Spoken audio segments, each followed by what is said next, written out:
Hello, friends, once again. Sylvain Chamberlain. I hope you can hear the audio okay.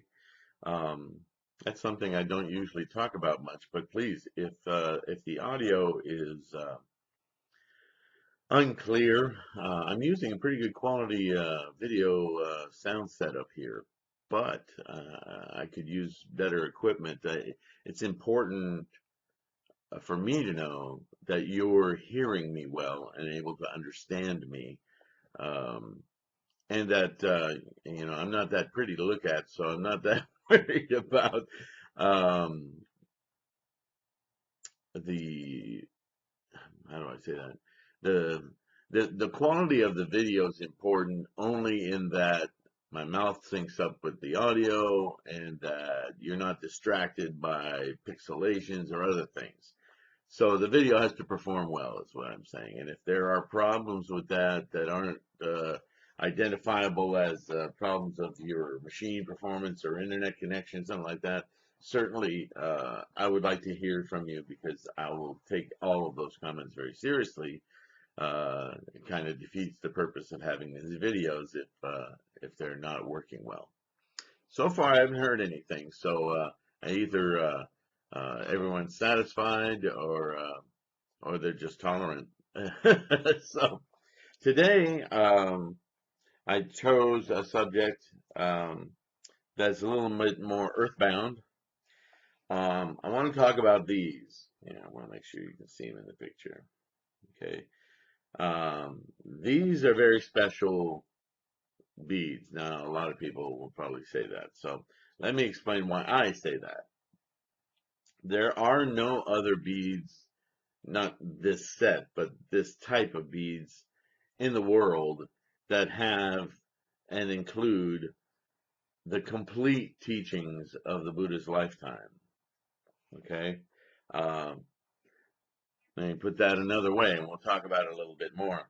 I've got a document that I made simply to cover the 108. I think it goes deeper into the rest of the beads.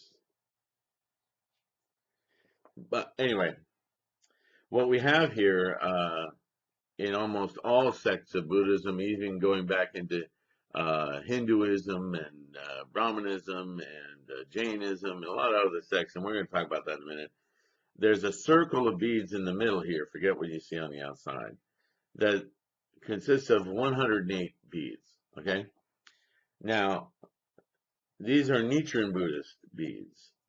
And because they include and are based on the ultimate teaching of the Lotus Sutra, as well as every other teaching of Buddha, there are 4 additional beads here which don't appear in any other Buddhist beads. And if you look, I don't know if you'll see it well on video, but 1, 2, 3, 4, 5, 6, 7, right there, number 8 bead is a little bit smaller than the beads next to it. And you'll notice underneath it on the other string, the same thing is exactly the same. And if we count another 14 beads, right there on my nose, is another small bead opposite another small bead. Those 4 beads represent the 4 bodhisattvas of the earth, or more correctly, the 4 leaders of the bodhisattvas of the earth. We, in fact, are bodhisattvas of the earth. So that's already one difference. The 2 big beads at the end are sometimes called the mother and father bead. They represent um, our Buddha nature, this being Shakyamuni Buddha, and you'll understand why, because he's over 3 strands here, which we're going to go over in a minute, and Tahoe Buddha, which is more the earthly experience of Buddhahood, therefore the mother, more nurturing of our lives now, and he stands on top of 2 strands.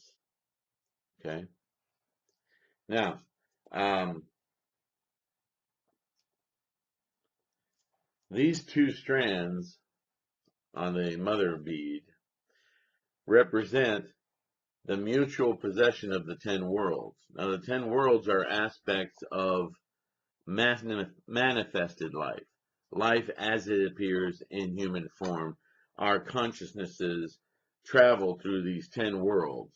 And as we chant, we are trying to purify those 10 worlds, clean them out from delusion. And we have 2 jar beads at the one at the bottom of each side that represent a collection of benefits, karmic benefit from that cleansing. Okay.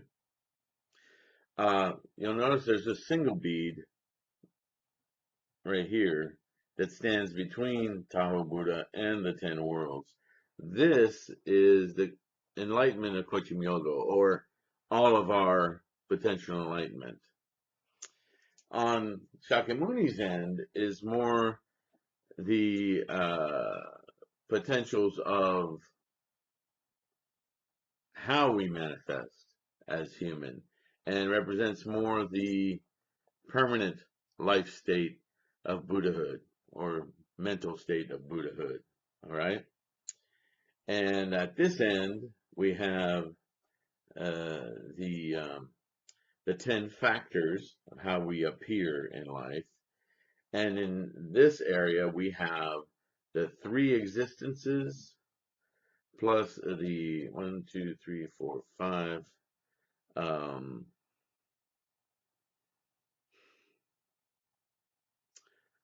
The aggregates and the 2 aspects. Oh yes, because we're talking about the 3 existences. I should read that, actually, make sure I'm accurate. It's a lot to remember.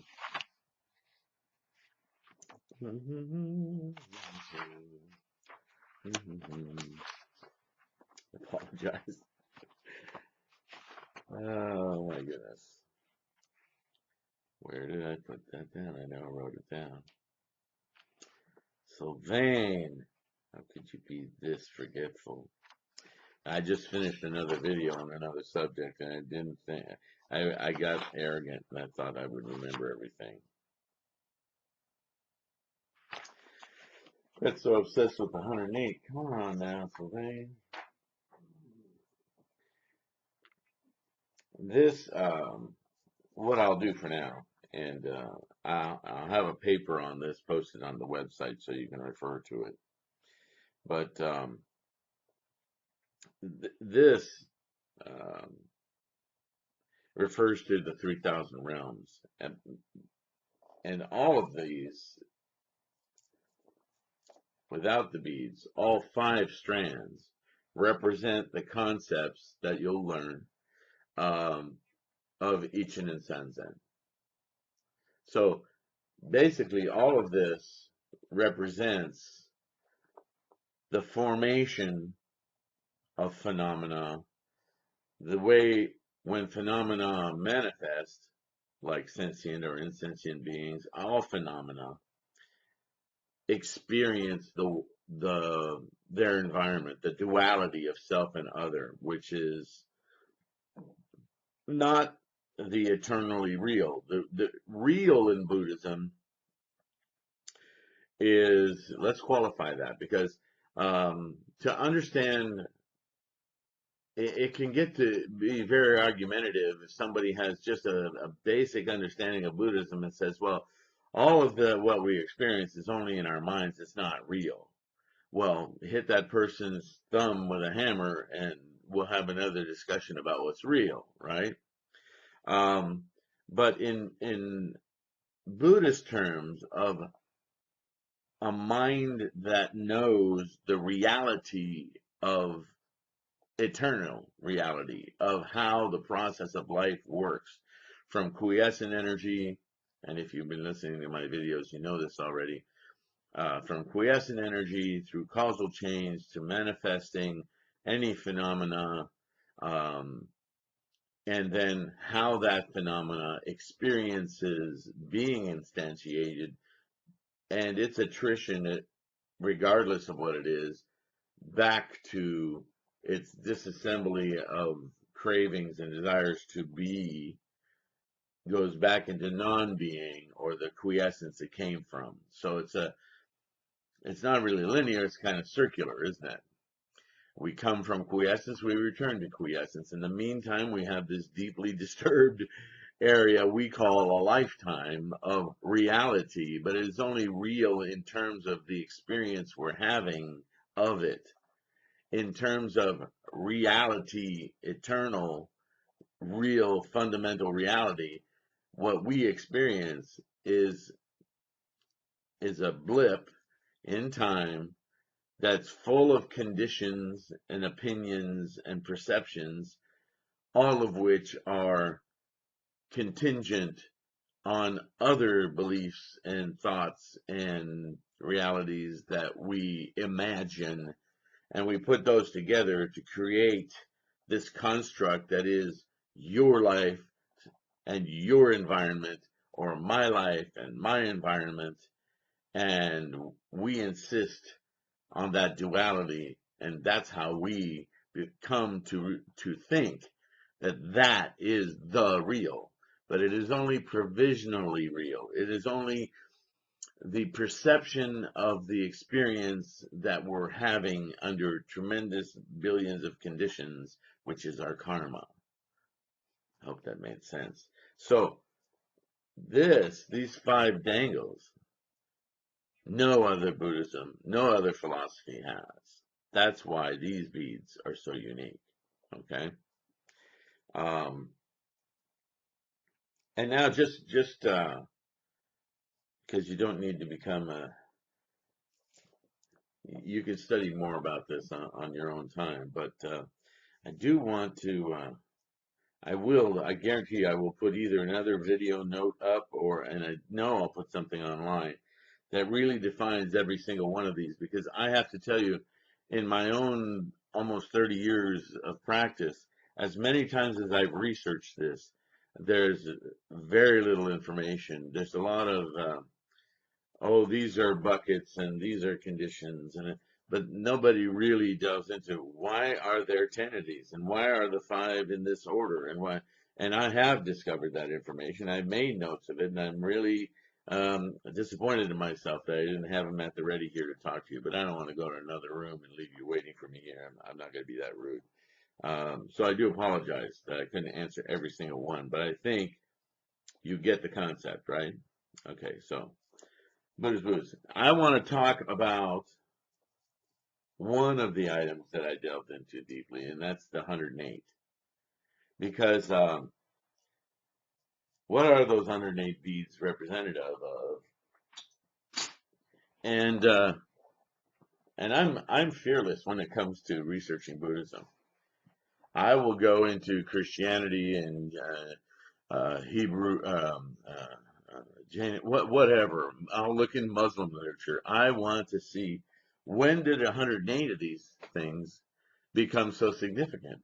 Who made up that we only had 108 desires or delusions or defilements as human beings? Because that's what those are supposed to represent. But in the early days of creating tools like that, because the beads are a tool for meditation. And I was raised Roman Catholic, so in the Rosary, these are often called Buddhist Rosary because we're Western and everything has to reflect upon Western words and ideologies. I don't know what that is, but that's the way we're built. They're a counting mechanism. You know, when you get punished in Catholic Church, and you tell the priest in the little dark closet that you looked at dirty magazines, and he would say, well, do you still have the magazine? How often do you look at it? I mean, very intrusive. But anyway, the point is, he needs to punish you now so he can cleanse you from your sins. It's so funny, after being Buddhist for so long, all of those concepts seem so ridiculous. But anyway, there are, you can tie together, at least on the surface, some interesting coincidences or similarities or even transference. As we all know, Christianity and Catholicism all came from pagan rituals in the first place. That's very upsetting to some Christians, but that's how it happened. So, and he would tell you, okay, do 10 Hail Marys or Mary with whatever the name of the prayers are. And so you would use your rosary to hold on to one bead and then, oh, Mary, full of grace, blah, blah, blah, do your prayer. And then you move to the next bead, until you did 10 beads. And then you knew you did 10 Marys. So the 108 has been used in that same way. Although in the early days of Buddhism, 108, um, nothing was written down in the early days of teaching Buddhism. And what Shakyamuni would do would be to orate his teaching to a group of disciples. And he would always orate in the first person, so that those disciples would learn to repeat and orate the exact same thing as the Buddha had taught them. And so to practice Buddhism was to recite exactly what they had heard in the first person. So right from the get-go, Buddha knew he was as a device of sorts, getting them to start to begin to understand that they were talking as though they were Buddha. And in fact, that's culminating what he ended up teaching them, is that we are all Buddha. All right. But anyway, I digress. So they would go home and they would have to recite the entire Lotus Sutra, or the entire sutra, whatever they were reading at the time, or orating, sorry, at the time, 108 times. Because it had to become so ingrained in their mind that there could be no error made in the way it was said or the way it was interpreted. This is how, at that time in history, the teachings were kept pure, because you had numbers of people all reciting exactly the same thing and coming back and, for years, reciting the exact same teaching until a new teaching was introduced. And a new teaching wasn't introduced until Buddha was darn sure that all of his disciples could recite that first teaching, or that prior teaching, without fail, without degrading. Oh my, excuse me, sorry about that. So, you can imagine that monks in the early days, they really couldn't be just casual monks who were farmers as well. They had to dedicate their whole life to this. They were from morning till late night going through 108 recitations of this teaching. So if you've read any of the sutras, they're not leaflets. They're pretty big books, and there's a lot in them. So, 108 earthly desires represented in the Nichiren Buddhist beads. Okay, I have this online at threefoldlotus.com/home/home.htm. You can download it at any time, read it for yourself. What I'll probably do is add to this document. I think I may already have a beads document up, so let me see what that says. I may just clean that up because I haven't read it in a long, long time. Okay. In many sects of Buddhism dating back to the earliest teachings and of schools of Buddhism, it is believed that there are 108 human defilements. In Japan, at the end of every year, a bell is chimed 108 times in Buddhist temples to finish the old year and welcome the new one. Each ring represents one of 108 earthly temptations a person must overcome to achieve nirvana. Interesting fact. The mystic meaning of the number 108. Now we're going to go all around because I think that's fun. Let's have a little fun here with this. The number 108 has held a multi-dimensional meaning throughout history. In geometric terms, it is a natural division of a circle. 108 equals 36 plus 72 equals 9 times 12. In the eastern part of the world, different traditions talk about the 108 Navamasas. The Shiva malas, recitations, or rosaries, both tantric and Tibetan, are composed of 108 beads. The number 108 is also one of the great significance inside of the Rosicrucian order, since it exemplifies the time frame of some of their cycles.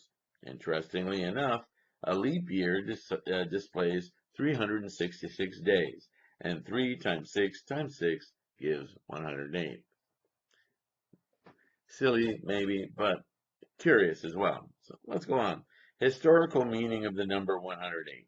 The number 108 is considered sacred in many Eastern religions and traditions, such as Hinduism, Buddhism, Jainism, Sikhism, and connected yoga and Dharma-based practices. Even the prehistoric monument Stonehenge is 100 feet in diameter, 108 feet in diameter. 108 is a number known to be referring to spiritual completion, and it is no surprise that the early Vedic sages, that goes back 12,000 years now, were renowned mathematicians and in fact invented our number system. 108 is a Harshad number, an integer divisible by the sum of its digits. Harshad in Sanskrit means joy giver. 108 was the number of choice for this simple reason. 108 represented the whole of existence. There are said to be 108 types of meditation. Some say there are 108 paths to God. Indian traditions have 108 dance forms. Oh, we're not done. Another interesting example, Hindu deities have 108 names, while in Gaudiya Vaishnavism, there are 108 gopis of Vrindavan. Recital of these names, often accompanied by the counting of the 108 beaded mala, is considered sacred and often done during religious ceremonies. The recital is called Namajapa. Accordingly, a mala usually has beads for 108 repetitions of a mantra. In some schools of Buddhism, it is believed that there are 108 defilements. I already told you about the ringing of the bell. Each ring represents one of the earthly desires. Person must overcome. Likewise, Zen priests wear juzu, a ring of prayer beads, around their wrists, which consists of 108 beads. The Lankavatara Sutra has a section where the Bodhisattva Mahamati asks Buddha 108 questions. In modern Gnosticism, through the teachings of Samuel Aun Weir, it is believed that an individual has 108 chances or lifetimes to eliminate his egos and transcend the material world before devolving and having the egos forcefully removed in the infra-dimensions. In other words, each one of us carries the reminiscent memory cells of at least 108 previous incarnations, which constitutes the body of our incarnational selves. Inside of this, mostly, the holographic template has stored the repository of the emotional and spiritual involvements that your soul may have experienced and have retained the impression of, but that needed to be cleansed and integrated to continue the spiritual evolution. Mind you, none of this is Buddhism. The Buddhism tradition talks about the 108 earthly desires in mortals, 108 lies humans tell, and 108 human delusions. The esoteric presence of the number 108 can be seen in various spiritual practices and theories. In Kriya Yoga, the maximum number of repetitions allowed to be practiced in one sitting is 108. Also, 108 sun salutations in yoga practice is often used to honor change, for example, the change of seasons, or at a time of tragedy to bring peace, respect, and understanding. It is said that if one can be so calm in meditation, practicing pranayama, to have only 108 breaths in a day, that enlightenment will come. Energy points. There are said to be 108 energy lines, or nadis, converging to form the heart chakra. Marma points are like chakras, or intersection of energy, with fewer converging energy lines. On Sri Yantra, the Marmas have 54 intersecting masculine or intersecting energy lines where 3 lines intersect. Each has a feminine or Shakti and the masculine or Shiva qualities. 54 times 2, 108. Therefore, there are 108 points that define the human body in the Sri Yantra, or the Yantra of creation. The same rule is observed in the Sanskrit language, with its 54 letters, both representing the 2 genders, and they are also called Shiva and Shakti, respectively. Again, 54 times 2, 108. Importance in astronomy and astrology. The Earth cycle is supposed to be of 2160 years, equals 20 times 108. The distance between the Earth and the Sun is 100 times the diameter of the Sun, 108 times. The diameter of the Sun is 108 times the diameter of the Earth. The distance between the Earth and the Moon is 108 times the diameter of the Moon. The universe is made up of 108 elements, according to the ancient text. The current periodic table claims a few more than 108. But, starting with the 109th element, everything on the element tables is man-made, not natural. So, 108 it is. There are 12 constellations and 9 arc segments. 9 times 12 is 108. The planets traveling through the 12 signs constitute the whole of existence. 9 by 12, 108. The 27 nakshatras, or lunar constellations, spread over the 4 elements, fire, earth, air, and water, or the 4 directions, north, south, east, west. These also constitute the whole of existence. 27 times 4, you guessed it, 108. Now, I'm not going to read all these because it just gets ridiculous, but the Buddhist Rosary, wherefrom is inspired the Rosary of the Muslims, then straightway, as an inheritance of crusades by Catholic Christians, is constituted of 108 fragments of distinctive different human skulls. 108 sacred books constitute the holy writings for Tibetans. The Vedanta, according to the Hinduism tradition, recognizes 108 authentic doctrines, Upanishad, aiming to approach the truth and to destroy ignorance.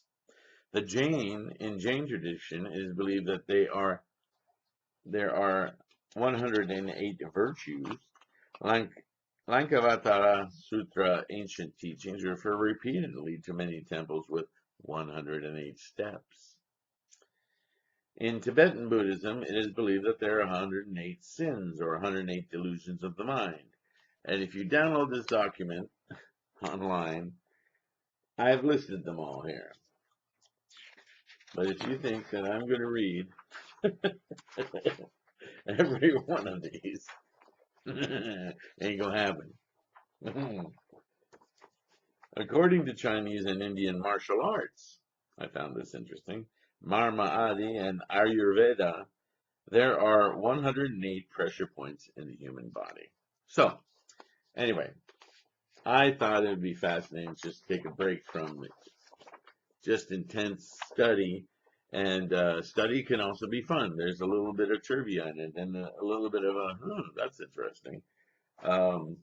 So the way I read that in summation, and then I'll let you go. The central beads, which we twist into the symbol of infinity, and you can read more about that in the beads document online. There's detail in the 5, what do I call them now? Getting old, people. The 5 strings that hang, 3 at one end and 2 at the other, representing all of the teachings of Ichiren Zanzen. Karma with a big K, karma with a little K. There's all sorts of ways we've talked about each of these, the 10 worlds, the 3 the three existences, and there are 5 divisions. Oh man, I just still can't remember. And the 10 factors, all are manifestation, obfuscations of the mind and our human existence that we need to overcome in order to become fully enlightened, that little bead. So what happens in between the formations and the manifestation is this purification. And what we're trying to purify with the help of these bodhisattva beads, because they are purification of earthly desires and our earthly human form, is to help us. And that's why you'll hear people when they wear these beads, you'll hear this happen every now and again. It's like a rubbing off of the enlightened Buddha or bodhisattva beads to cleanse the other earthly desires. It's in some circles it's considered rude, and if you have some really beautiful beads, you might not want to use those beads for if you do long extended chanting shodai sessions because you have a problem you're trying to break through and you want to chant for an hour or longer. That's fine, but then you might want to use an older set of beads that you can, because when you get in there chanting for a while, you start doing a lot of this rubbing because it cools your hands. It's something to kind of mark time. It's reassuring. It's a device. But if you have very beautiful beads that you use for just Sunday practice of clean gongyo, and you're going to go get advice from a senior member or whatever, you might just want to be quiet and respectful and use your nice beads for that because you don't want to mess them up by rubbing them. Anyway, I believe that the best explanation for the 108 beads is simply that, like so many teachings throughout all of Buddha's life, it's a number that represents something a little bit more than you can fathom on your own. He could have said, well, these are human desires. How many human desires are there? Well, you sit around and you go, well, we hunger, we need to eat. That's a desire. Oh, sex, we have to have sex. So food and sex, they're kind of number one. Number two is freedom from injury. I don't want to get hurt. Okay, so we got 3. Now we're starting to get a little weaker. Ultimately, we want some protection. We want a roof over our head, shelter. Okay, that ranks, those are probably the 4 top ranking things. After that, well, we start to come up with rules now. Defilements are, well, when I feel like lying, or when I want to hurt somebody, or kill somebody, or I want somebody else's stuff, I covet them. So, well, we can go through and we probably come up with another dozen, maybe 2 dozen. If we got a big enough group, we can probably come up with a couple of dozen things that are not the best. But wanting food and wanting sex, is that really bad? Well, it certainly is a desire, and that desire can precipitate some bad behavior. Okay, all right, I understand that could be part of it. What I'm saying, though, is that by the time you get to 24, 30, maybe 40, you're going to start having a hard time breaking down to get to 108. And I think that's the point. 108 is a number that obviously, this is why I read this, existed in a lot of circles for a lot of different reasons. So for Shakyamuni to go, well, I'm going to use that number, but I'm going to make it very specific. I'm not going to say it's 108 names of dances because I can create that just sitting down. I'm going to say there are 108 human defilements of the mind that point to our monkeys, our bad behavior, and if we purify those, we'll be well on our way to disassembling Nichiren Sanzen and having a mind of true reality. So I think it's a device. But I think it's a device that's significant because it pulls from every other significant school of thought about the whole circle of life. So and there's some wisdom in using it. So I'm willing to go that far. That whole list that the Tibetans put together of the actual 108 defilements. I'm dubious about the source of that or the beginnings of that. I don't think they came. If I find something in the sutras that defines them, believe me, I'll tell you about them. But to date, I've not run across them, except for that one mention in the what's the truth? Was it not the Lankavatara, where the interlocutor with Buddha was the Bodhisattva Mahamati, and he asked the Buddha 108 questions. That's got me perked up. So I'm going to go reread that and see if I can find any stronger tie to maybe the questions were about human desires, and maybe that's where it comes from. Could be. But I'm not going to tell you something unless I actually know it for myself. So I'll be studying away, trying to research that. 36 minutes. Where did the time go? All right. I'm going to let you go. Love you guys to death. I really appreciate your comments, your views. Let me know what you think. And above all, stick with it. Or how does Tim Gunn say it? Make it work. Namum Myoho Renge Kyo. Have a great day.